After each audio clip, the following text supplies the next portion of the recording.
Hello friends, welcome to Telugu audio stories. మీరు కనుక ఛానల్ని ఫస్ట్ టైం చూస్తున్నట్లయితే ఛానల్ సబ్స్క్రైబ్ చేయండి, లైక్ చేయండి.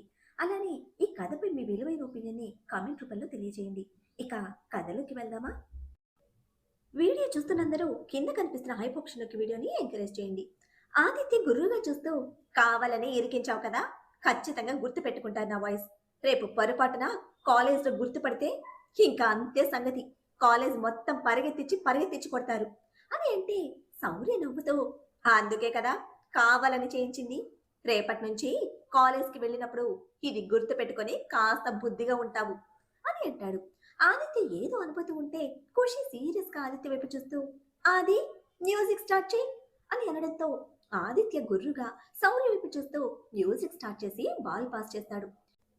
ఖుషి ఆదిత్య వైపు సీరియస్ గా చూస్తూ, ఈసారి బాల్ కార్తీక్ దగ్గర ఖచ్చితంగా ఆగాలని సైగ చేస్తూ ఉంటే ఆదిత్య ఓకే అన్నట్టు తలూపి కార్తీక్ దగ్గర మ్యూజిక్ ఆపాలి అని ఫోన్ చేతిలో రెడీగా పెట్టుకుంటాడు. కార్తీక్ సైడ్ స్మెల్ తో ఖుషి చేతిలోకి బాల్ రాగానే కొంచెం ఖుషిగా బెండ్ అయ్యి, ఓయ్ ఒక కిస్ ఇవ్వచ్చు కదా అని అడుగుతాడు, చిన్నగా ఖుషికి మాత్రమే వినిపించేలా. అంతే. బాల్ వేయాల్సిన ఖుషి అలాగే పట్టుకుని కార్తీక్ వైపు చూస్తూ ఉండిపోతే ఆదిత్య ఖుషి వైపు చూడకుండా బాల్ కార్తీక్కి పాస్ చేస్తుంది కదా అని మ్యూజిక్ స్టాప్ చేస్తాడు. అది కాస్త ఖుషి దగ్గర మ్యూజిక్ ఆగిపోతే కార్తీక్ ఖుషికి కన్ను కొట్టి బుద్ధిగా కూర్చుంటాడు, నాకు సంబంధం లేదు అన్నట్టు. మ్యూజిక్ ఆగిన తర్వాత తల తిప్పి చూసిన ఆదిత్య బాల్ ఖుషి చేతిలో ఉండడం చూసి తల పట్టుకొని, హుఫ్, ఇప్పుడు మా అమ్మ చేతిలో నాకుంది, డౌట్ లేదు అని అనుకుంటాడు మనసులో. సౌర్య ఖుషి వైపు చూస్తూ, ట్రూత్ ఆర్ డేర్ మేడం అని నవ్వుతూ అడిగితే ఖుషి పళ్ళు కొరుకుతూ సీరియస్ గా చూస్తుంది ఆదిత్య వైపు. ఆదిత్య దిక్కులు చూస్తూ, అయిపోయాను మా అమ్మ చేతిలో అని అనుకుంటూ హిహి అని పళ్ళు కిలుస్తూ ఉంటే సౌర్య నవ్వుకుంటూ, చెప్పండి madam. Khushi madam, truth or dare అని అడుగుతాడు. ఖుషి గుర్రుగా సౌర్య వైపు చూస్తూ డేర్ అని అంటే సౌర్య నవ్వుతూ, ఇంతకీ తమరికి టాస్క్ ఎవరివ్వాలో చెప్పండి మేడం అని అడిగితే ఖుషి గుర్రుగా సౌర్య వైపు చూస్తూ, నా రావణ్ నాకు టాస్క్ ఇస్తాడు అని అంటుంది. కార్తీక్ నవ్వుతూ ఖుషి వైపు చూసి దగ్గరికి జరుగు అని సైగ చేస్తే ఖుషి కార్తీక్ దగ్గరికి జరగడంతో చెవిలో టాస్క్ ఏంటో చెప్తాడు. అంతే. ఖుషి ఒక్కసారిగా కళ్ళు పెద్దవి చేసి చూస్తుంది కార్తీక్ వైపు. కార్తీక్ నవ్వుతూ, ఇందాక నువ్వే చెప్పావు కదా ఇలాంటి టాస్క్ నాకు, ఎప్పుడైతే అందరి కోసం ఒక టాస్క్ చెప్తాను అంటూ ఖుషికి దూరం జరుగుతాడు. ఖుషి కార్తీక్ చెప్పిన దానికి ఇంకా తేరుకోలేక కార్తీక్ చెప్పిన టాస్క్ దగ్గరే తన ఆలోచనలన్నీ ఆగిపోతే కార్తీక్ అందరి వైపు ఒకసారి చూసి ఖుషి వైపు చూస్తూ, ఇప్పుడు నీ టాస్క్ ఏంటంటే నువ్వు ఒక సాంగ్ పాడాలి అని అంటాడు. ఖుషి ఆలోచనలోంచి బయటకు వచ్చి ఒక్క నిమిషం ఆలోచించి సరే అని పైకి లేచి మధ్యలో నిలబడి అందరి వైపు చూస్తూ గొంతు సవరించుకుంటుంటే అందరూ ఖుషి ఏ పాట పాడుతుందా అని చూస్తూ ఉంటారు. ఖుషి ఇంకోసారి గొంతు సవరించుకుని, హక్కునా మటాటా ఇది సంతోషానికి బాట అని రాగం తీస్తూ గట్టిగా పాడుతూ ఉంటే ఖుషి గొంతు బాగానే ఉంటుంది కాబట్టి ఎవ్వరూ అక్కడి నుంచి పారిపోలేదు. లేదంటే ఖుషి సెలెక్ట్ చేసుకున్న పాటకి అక్కడ ఒక్కరు కూడా ఉండేవారు కాదు. ఆ విషయం అర్థం కాని ఖుషి పాప దీర్ఘాలు రాగాలు తీస్తూ హక్కునా మటాటా అని పాడుతూనే ఉంటే కార్తీక్ తల కొట్టుకొని, హుఫ్ అని అంటూ, ఓయ్ తిక్కల్, ఇంక చాలే, వచ్చి కూర్చో అని అంటాడు. ఖుషి అందరి వైపు ఒకసారి చూసి పాట బాగా పాడేనా అని అడుగుతూ ఉంటే అందరూ బాగుంది అన్నట్టు తలూపడంతో తృప్తిగా తలాడించి వెళ్ళి కూర్చుంటుంది. మళ్ళీ మ్యూజిక్ స్టార్ట్ అయ్యి ఈసారి మ్యూజిక్ నీతు దగ్గర ఆగితే నీతు ట్రూత్ ఆర్ డేర్ చూస్ చేసుకోవడంతో ప్రశ్న కార్తీక్ అడగాలి అని చెప్పడంతో కార్తీక్ నీతు వైపు చూస్తాడు. నీతు, నీకు రాజు అంటే ఇష్టమేనా? నాకు నిజం మాత్రమే కావాలి అంటూ అడిగితే నీతు చేతులు నలుపుకుంటూ మౌనంగా ఉండిపోతుంది తలదించుకొని. కార్తీక్ కొంచెం గంభీరంగా, నీ నిర్ణయం ఏదైనా ఎవ్వరికి అభ్యంతరం లేదు నీతు. నీకిష్టం లేదు అంటే రాజు ఇంకా ఇక్కడుండడు. రాజు ఫారెన్ వెళ్ళిపోతాడు, ఇక్కడుండి నిన్ను ఇబ్బంది పెట్టడు అని చెప్తూ ఉంటే నీతు కంగారుగా కార్తీక్ వైపు చూస్తూ, అయ్యో అన్నయ్య, రాజుగారు నన్ను ఎప్పుడూ ఇబ్బంది పెట్టలేదు. నాకు ఆయనంటే ఇష్టమే, కానీ మా పరిస్థితి తెలుసు కదా, ఆయనకి మేమేమి ఇవ్వలేము అని అంటుంది. కార్తీక్ సీరియస్ గా నీతు వైపు చూస్తూ, నీతు, నీకు ముందే చెప్పాను నేను, నాకు వేదు ఎలానో నువ్వు కూడా అంతే అని. ఆర్ఐ సొల్యూషన్స్లో మీకు షేర్ ఇవ్వలేదు నేను, కానీ R I group of restaurants, colleges, schools, హాస్పిటల్స్లో మీకు కూడా షేర్స్ ఉన్నాయి. మీరు కూడా ఆర్ఐ గ్రూప్లో వన్ ఆఫ్ ద డైరెక్టర్స్ అని మర్చిపోకండి అని అంటాడు. రాజు సీరియస్ గా నీతు వైపు ఒకసారి చూసి కార్తీక్ వైపు చూస్తూ, వదిలేయండి సార్, నన్నేదో కట్నం కోసం వేధించే వాళ్ళ చూస్తుంది తను అని అంటే, నీతు కంగారుగా, అలా ఏం నేను అనుకోవటం లేదు అన్నయ్య, మాకు షేర్ ఇచ్చుండొచ్చు, కానీ నా భర్త కోసం నేను సంపాదించిన డబ్బుతోనే పెళ్లి బట్టలు, గోల్డ్ తీసుకోవాలని నేను అనుకున్నాను అని అంటే, రాజు నీతు వైపు ఒకసారి చూసి మౌనంగా ఉండిపోతాడు. కార్తీక్ అందరి వైపు ఒకసారి చూసి నీతుతో తర్వాత ఒకసారి మాట్లాడాలని నిర్ణయం తీసుకుని సైలెంట్ గా ఉండిపోతాడు. కార్తీక్ ఆదిత్య వైపు చూడడంతో ఆదిత్య కార్తీక్ చూపులు చెప్తోంది అర్థం చేసుకుని మ్యూజిక్ స్టార్ట్ చేస్తాడు. మళ్ళీ గేమ్ స్టార్ట్ అవ్వడంతో ప్రస్తుతానికి ఆ విషయాన్ని అక్కడితో వదిలేస్తారు అందరూ. ఈసారి మ్యూజిక్ రక్షిత దగ్గర ఆగడంతో ఖుషి రక్షిత వైపు చూస్తూ, రక్షి, ట్రూత్ ఆర్ డేర్ అని అడుగుతుంది హుషారుగా. రక్షిత శౌర్య వైపు ఒకసారి చూసి డేర్ అని చెప్తే ఖుషి బుక్క మీద వేలు పెట్టుకుని ట్యాప్ చేసుకుంటూ ఆలోచిస్తూ శౌర్య వైపు చూస్తుంది. శౌర్య రక్షితకి ఒక సైడ్ స్మైల్ ఇచ్చి ఖుషి వైపు ఆత్రంగా చూస్తాడు, టాస్క్ ఇవ్వమని అతనికే చెప్తుంది అని. అప్పటికే టాస్క్ ఏమి ఇవ్వాలో కూడా ఫిక్స్ అయిపోయి ఖుషి కార్తీక్ వైపు చూస్తే కార్తీక్ చిన్న స్మైల్ ఇవ్వడంతో మరింత హుషారుగా రక్షిత వైపు చూస్తూ, రక్షికి టాస్క్ అని అందరి వైపు చూస్తుంది. అది ఎవరూ చెప్పకుండా శౌర్య ఎక్సైట్ గా ఖుషి వైపు చూస్తూ ఉంటే శౌర్య ఆశల మీద నిప్పులు పోస్తూ ఖుషి క్యూట్ స్మైల్ తో అందరి వైపు చూస్తూ, రక్షకి టాస్క్ నేనే ఇస్తాను అని అంటుంది. శౌర్య ఏడుపు మొహం పెట్టుకుని, ఓయ్, తనకి నేను కదా టాస్క్ ఇవ్వాలి అని అడిగితే కార్తీక్ శౌర్య ఫేస్ చూసి నవ్వు ఆపుకుంటూ ఉంటాడు. ఆదిత్య నవ్వుతూ శౌర్య వైపు చూసి, టాస్క్ ఎవరివ్వాలి అనేది మా అమ్మ డిసైడ్ చేస్తుంది, సో ఇప్పుడు కూడా మా అమ్మనే డిసైడ్ చేస్తుంది, తానే టాస్క్ ఇవ్వాలి అని అంటాడు. శౌర్య పళ్ళు కొరుకుతూ గుర్రుగా చూస్తాడు ఆదిత్య వైపు. ఆదిత్య బాగా అయిందా అన్నట్టు వెక్కిరిస్తాడు. శౌర్య ఆదిత్య వైపు సీరియస్ గా చూసి ఖుషి వైపు చూస్తూ, ఖుషి, రక్షితకి నేను టాస్క్ ఇస్తాను అని అడుగుతాడు. ఖుషి కుదరదు అన్నట్టు తలూపి రక్షిత వైపు చూస్తుంది. రక్షిత శౌర్య ఫేస్ చూసి కష్టంగా నవ్వు ఆపుకుంటూ ఖుషి వైపు చూస్తుంది.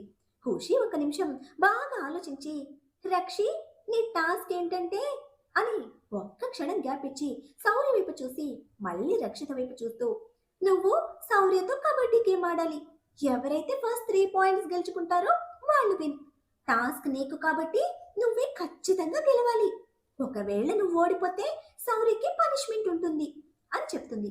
శౌర్య ఖుషి వైపు చూస్తూ, తాను ఓడిపోతే నాకెందుకు పనిష్మెంట్, తానకే కదా పనిష్మెంట్ ఇవ్వాలి అని అడిగితే ఖుషి శౌర్య వైపు చూస్తూ, ఇక్కడ నా రూల్స్ మాత్రమే ఉంటాయి, అవి నువ్వు ఫాలో అవ్వాలి అంతే, రక్షి ఓడిపోయింది అంటే నువ్వు ఓడించటం వల్లే, అందుకే పనిష్మెంట్ నీకే ఉంటుంది, ఇది గేమ్ కాబట్టి ఇందులో నువ్వు ఓడిపోతే నీకు పనిష్మెంట్ ఉంటుంది, రక్షి ఓడిపోతే రక్షిని ఓడించినందుకు నీకు పనిష్మెంట్ ఉంటుంది అని చెప్తుంది క్లియర్గా.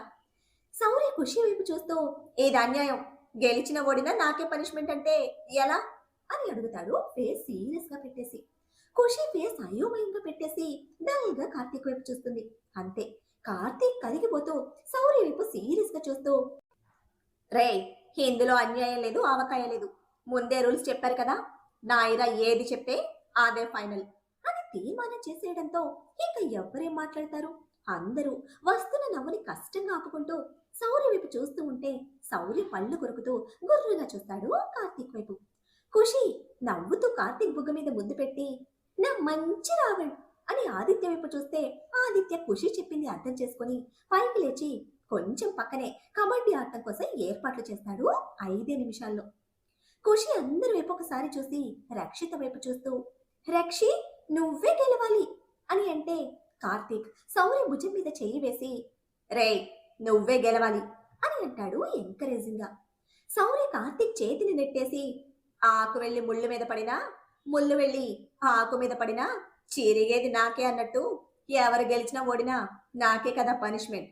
ఇంకెవరు గెలిచి ఓడినా ఇక్కడ ఒరిగేదేముంది అని అంటాడు పళ్ళు పటపటా కొరుకుతూ. కార్తీక్ నవ్వుకుంటూ, అది కాదురా, ఇప్పుడు నువ్వు ఓడిపోతే నీకే నష్టం. అదే నువ్వు రక్షి మీద గెలిస్తే నీ టాటూ రిమూవ్ చేయించుకునే ప్రోగ్రాం క్యాన్సిల్ చేయొచ్చు. ఒకసారి ఆలోచించు అని అంటే సౌరి అర్థం కానట్టుగా మొహం పెడతాడు. కార్తీక్ సౌరి నెత్తి మీద ఒక్క ముట్టికాయ వేసి, రే ఈడియట్, నువ్వు రక్షితో ఒక డీల్ చేసుకో. నువ్వు గెలిస్తే నువ్వు చెప్పినట్టు వింటాను, నేను గెలిస్తే టాటూ తీయించుకోమని చెప్పకూడదు అని. ఇప్పుడు పనిష్మెంట్ గురించి కాదు నువ్వు ఆలోచించాల్సింది, అసలు సమస్య ఆ టాటూ గురించి అని జ్ఞానబోధ చేస్తే సౌరి నవ్వుతూ కార్తీక్ ని హగ్ చేసుకుని, థ్యాంక్స్ రావణ్, నేనసలు దీని గురించే ఆలోచించలేదు, నువ్వు సూపర్, లవ్ యూ రావణ్ అని కార్తీక్ బుగ్గ మీద ముద్దు పెడతాడు. అంతే, అది ఎవరికంటైతే పడకూడదో వాళ్ళకంటే పడడంతో ఖుషి పాప పళ్ళు కొరుకుతూ సౌరి వైపు సీరియస్ గా చూస్తే కార్తీక్ ఓరగా ఖుషి వైపు చూసి తృప్తిగా తలాడించి సౌరి వైపు జాలిగా చూస్తూ అక్కడి నుంచి చిన్నగా పక్కకు తప్పుకుంటాడు. ఖుషి పాప బుర్రలో అప్పుడే ఒక అద్భుతమైన ఆలోచన తట్టడంతో పళ్ళను పొడి చేయడం ఆపేసి రక్షిత వైపు చూస్తూ తనని చిన్నగా కొంచెం పక్కకు లాక్కుని వెళ్ళి, రక్షి, ఈ గేమ్లో నువ్వే ఖచ్చితంగా గెలవాలి, లేదంటే నేను నీ మీద అలుగుతాను అని అంటుంది మూతి ముడిచి. రక్షి ఖుషి బుగ్గలు లాగుతూ, నువ్వు కోరుకున్నట్టు నేను గెలవడానికి ట్రై చేస్తాను అని అంటే ఖుషి రక్షితకి ఇంకొంచెం దగ్గరగా జరిగి చిన్నగా చెవిలో గుసగుసగా ఒక విషయం చెప్తుంది. రక్షిత ఖుషి చెప్పిన దానికి కళ్ళు పెద్దవి చేసి ఆశ్చర్యంగా చూస్తే ఖుషి రక్షిత ఆశ్చర్యాన్ని ఏ మాత్రం పట్టించుకోకుండా, మొన్న ఒక మూవీలో చూశాను నేను, నువ్వు కూడా ఇలాగే చెయ్యి, ఖచ్చితంగా నువ్వు గెలుస్తావు అని చెప్తూ ఉంటే రక్షిత ఇంకా అదే ఆశ్చర్యంలో నుంచి బయటకు రాకుండా అలాగే అన్నట్టు బొమ్మలా తలుపుతుంది. ఒక 2 minutes కి కబడ్డీ కోసం ఏర్పాటు చేసిన దగ్గర రక్షిత శౌర్య చెరొక వైపు నిలబడితే శౌర్య రక్షిత దగ్గరికి వెళ్ళి చిన్నగా, ఓయ్, ఒక చిన్న డీల్ చేసుకుందామా అని అంటాడు.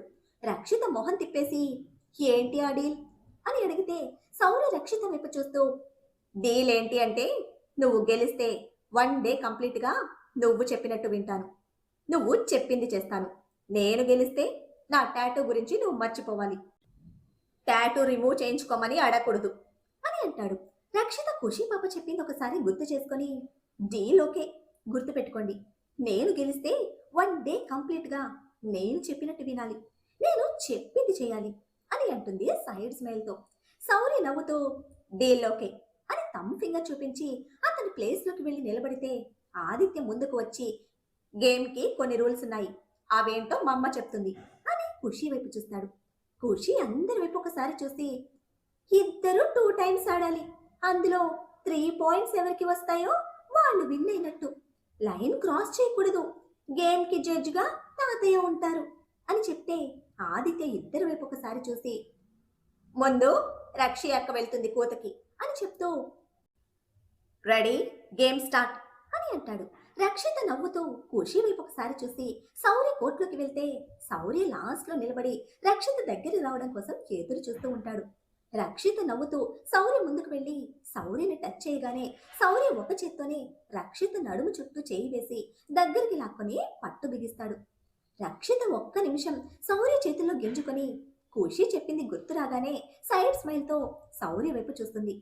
ప్రకాష్ తన మనుషులందరినీ పిలిపించి కార్తీక్ని ఖుషిని ఎలాగైనా 2-3 రోజుల్లో పట్టుకోమని చెప్పడంతో అతని మనుషులందరూ కార్తీక్ ఖుషి కోసం వెతుకుతూ ఉంటారు.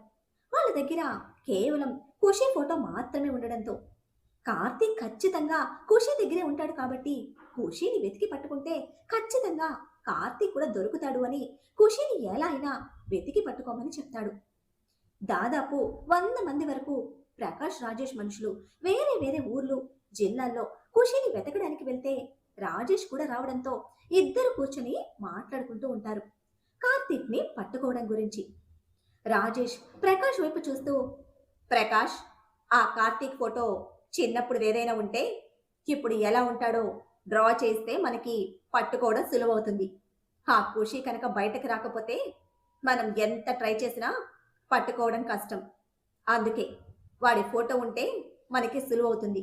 ఒకసారి ఇంట్లో అంతా చెక్ చేయి, వాడి ఫోటో ఏదైనా దొరుకుతుందేమో అని చెప్పడంతో ప్రకాష్ ఒక్క నిమిషం ఆలోచించి సరే పద వెతుకుదాం అని ఇద్దరు ఇల్లు మొత్తం వెతికే పనిలో పడతారు. ఒక 4 గంటలు వెతుకులాట తర్వాత ఆనంది గారి కబోర్డ్లో ఫ్యామిలీ ఫోటో దొరుకుతుంది. కానీ అందులో కార్తీక్ మరీ పసిపిల్లవాడు. కార్తీక్ పుట్టిన తర్వాత అన్నప్రాసన రోజు తీసిన ఫోటో కావడంతో ఫోటో అంత క్లారిటీగా కూడా ఉండదు.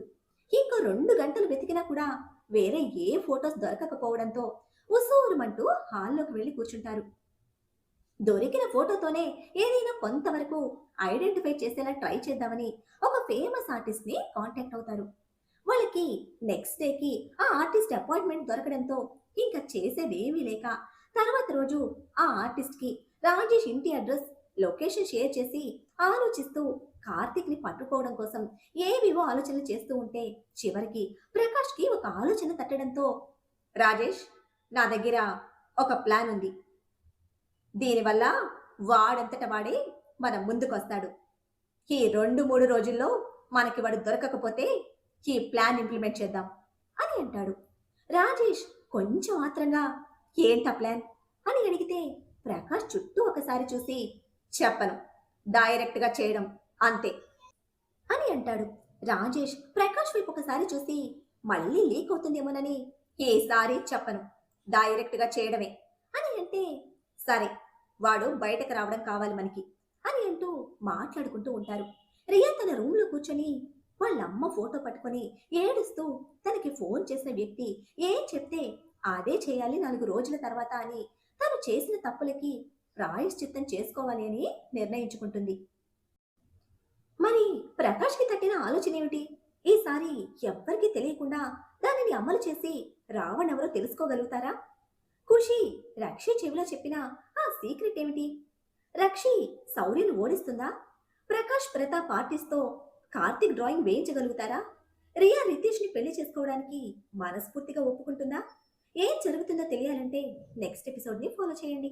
అలానే ఈ ఎపిసోడ్ ని లైక్ చేయడం మాత్రం మర్చిపోకండి. Bye friends.